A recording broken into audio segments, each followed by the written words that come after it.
take today and show you some great moves you can do right at home to improve your casting strength. The first move is going to be an overhead shoulder press. Overhead shoulder press is really great because it will help you develop the confidence that you can hold your own body weight up over your head. A super important thing if you're going to ask yourself to be really aggressive and cast really big. You can grab a pair of dumbbells. You can hold them right above your shoulders. You're going to push straight up and then lower down. Now for casting, I do prefer that if you push up, you keep your arms more by the sides of your head, not so much in front of your head, because when you end up in that ultimate handstand position, you're going to want your arms back there. So just really work that position there. And if you need to, you can always do those wall angels. If you're having trouble getting your arms back, that can be a nice rehab type exercise to help yourself with that. The next one that we're going to work is a bent over row. Bent over rows are really great because they help work your back muscles, and your back muscles are actually the bigger driver of your cast. A lot of people think it's shoulders, but your back muscles do a large percentage of the work, especially when you're from the horizontal to almost into the handstand, so that basically mid-range of the cast when you're going above horizontal. So the back muscles are going to be really key. You can hold the same weights you had before. You're going to separate your legs a bit, bend forward at the waist. You're going to keep your back nice and flat, and you can row the weights right to your lower rib cage. This one, it's really good to pull quick, pinch your shoulder blades, and then lower slow. So I'll show you guys from the side too. So you want your back to stay pretty neutral. You don't want to have your back shape change as you do this move. All right, so that's going to be really good for that middle range casting between horizontal and vertical.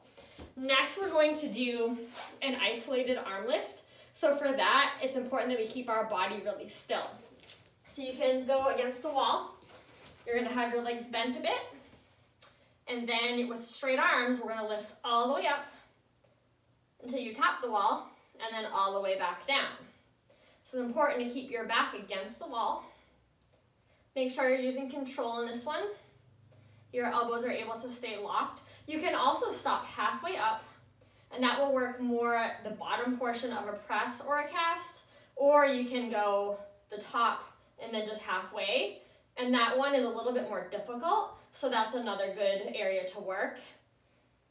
But then again too, the heavier your weights are, you're going to find that you might be able to do one version or the other. So depending on what you might have at home, you can find a version that's going to be challenging for you.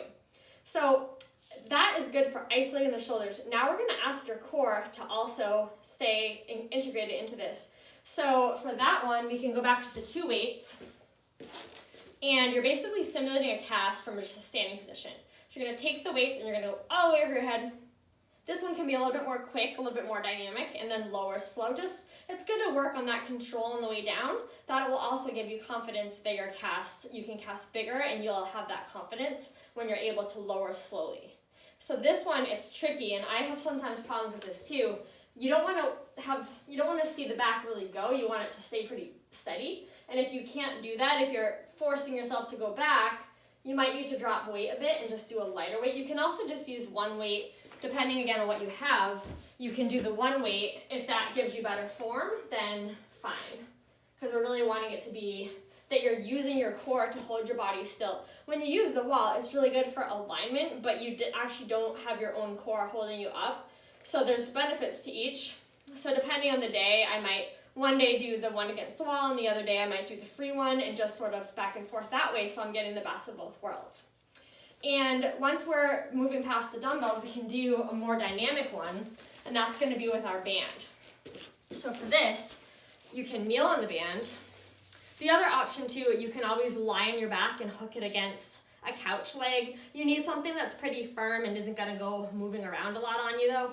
So a lot of times I just end up doing it by kneeling because it's easier, but you're going to have straight arms, and you're going to go overhead as fast as you can, and then down.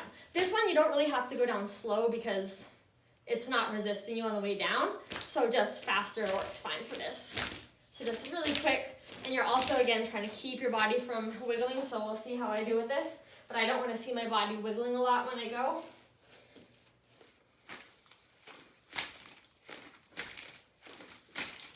So that's that one. And this one you can do a little bit higher numbers on. It's more of a muscle activation movement, not as much of a strength building. So this is good for just that dynamics that you're going to want in your cast. So the last one of the arm portion that we'll do here is going to involve holding a weight in front of you. This actually might be a little bit heavy for me. Let's see here. I'm gonna grab a 3 for this. So I guess we'll stand up. That works. Standing up is more full body, so that makes more sense for this. So what we're doing here is we've got the weight, and we're just gonna hold it straight out in front of us. So again, we're here. Now, the horizontal portion of a cast is actually one of the harder portions of it, in my opinion, because you're bearing all of your weight on your shoulders. If you get to the point where you can cast above that, in a way it gets easier if you're quick enough. So it's just good to work this position, the horizontal. So if you imagine I'm in a horizontal cast, this is basically my bar, and I'm holding that. So the hard thing of this is keeping good body shape. So you don't want to have the back arching a lot. You want to keep it neutral, and you also want to make sure your abs are engaged here and your elbows are straight.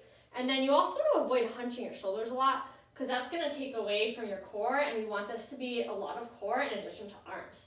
So you can find a weight that you can maybe hold for 30 seconds is good for that. And this is also a really good position for clear hips, because most good clear hips are going to pass through a moment where you're in support in that basically horizontal body position. So say you're in a cast handstand and you drop to, it happens really, really fast, but you drop to where your body is horizontal, and then you drop super fast to make your clear hip, right? So working this position is good, because the stronger you are in that horizontal cast shape, the more confidence you're gonna have to really go for that clear hip and drop really, really hard. So holding that for 30 seconds is a great thing to do. Now, we've talked a lot about upper body, but there's also a lot to say about your legs. So we're gonna switch it up here, and we're gonna do a little bit of the legs for the next portion. So what I would like you guys to do next is grab a pillow, and also if you have ankle weights, those would be great as well. All right, so I'm gonna start out with so I said pillow, I actually have a kickball. Oops. So this is why I don't do ball sports, guys. Definitely not as good with the catching. So what you're gonna do is the bed works really well for this, couches can work, but a lot of times the arm of the couch is too high, so I like using a bed. So I'm just gonna use my panel mats here. But you're gonna have that object, the pillow, the ball, whatever you can find, between your legs. You're gonna drive the legs up and squeeze, and then you're gonna drop. Drive up and squeeze, drop. All right, so this one is good for the heel drive. If you're good with that one and you want to try a bigger heel drive, you can always do that, and you can go a little bit past horizontal. So that one is fine. If you have back problems, I wouldn't recommend that, just because it can put more pressure on your lower back. But even just the one I showed you works really, really well, and you can also even hold your legs in the air. So once you get to that position,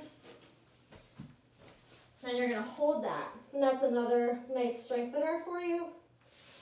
Now, you might say, well, I do straddle cast. Fine, but a straddle cast starts just like a regular cast. So no matter which cast you're doing, they all start with legs together, and a really good straddle cast doesn't usually have the legs split until you've already gotten to horizontal. So working the heel drive is always going to be beneficial. It happens really quick and you don't always see it. But straddle casting actually does have legs together for the beginning part, so this exercise is still going to be really helpful. So the next one you can try is you can grab some ankle weights. If you don't have ankle weights, a heavy pair of shoes or boots can do the trick nicely. You're going to put that around, and you're going to go on your belly. So this one we're just going to work the legs one at a time. So lifting and then down. Just similar, right? But it's a little bit harder because you're just doing the single leg and you've got some weight on it. So I like to, again, like maybe one day do the two-legged one, and then the other day do the one-legged one, so that I'm getting the best of both worlds with that. Now while we're over here on our bed or couch or whatever you were able to find, we're also going to work an arm portion. So I'm just going to grab my yoga block. This one you don't necessarily need weight for, but if you have just something to grab, it can just help with your form. So I like to hold something kind of light is a good idea for this. So we've got the block, our arms are down, and we're just going to lift the arms and then back down again. So my head is down, I'm not lifting with my neck. A lot of times people overwork their neck and they feel like they're lifting because like, oh, look how high I am, but it doesn't, it has to do with your arms. Your head out isn't going to make your body hit handstand very effectively because even if you make it there, you're not going to be in a good shape. So it's good to work the arms independent of the head so that you're getting really the focus of what we want the cast to come from. And then the final one that we're gonna work is a little bit hard for people to understand that it is important, but it actually is super important. We're gonna work glute bridges. Now glute bridges, what they help you with is, we've all seen that person that makes a cast or makes a cast handstand and their butt is sticking out or their back is really arched and they're just not in a good shape. A lot of that has to do with your butt. So try it right now for me. I'm gonna have you stand up. Go ahead and stand up. And I'd like you to put your hands across the front of your hips and another hand across your glutes. Now I'm gonna have you squeeze your butt. What happens to your shape? For most people, their shape's gonna flatten out and it's going to really help them with their straight handstand. So in order to strengthen that position, we can take the weight, one of the weights we had for our shoulders. You can put your back right on the edge of your bed or a chair. You're gonna walk your feet out. You're gonna put the weight on your hips. We're gonna dip down, and then we're gonna lift, and then we're gonna squeeze the glutes. I would like you guys to look at your knees while you're doing it, because that way you're not gonna overarch your back, and you're gonna actually use your glutes for this. Now this move is not only gonna help your handstand shape and your casting, but it's also gonna help your tumbling, so you get a bonus out of it. So that one is really great. Usually people can do more weight when they're doing glutes too. So a lot of times if you only had, say, if you maybe used a 10 or 15 pound in each hand for your dumbbell shoulder press, you might be able to do a 20, maybe a 30 pounder for your glute bridge. So don't be shy about the weight. Your glute is your biggest muscle in your body, and so definitely take advantage of using your glutes and getting them as strong as you can. So those are my conditioning suggestions for improving your cast handstand at home.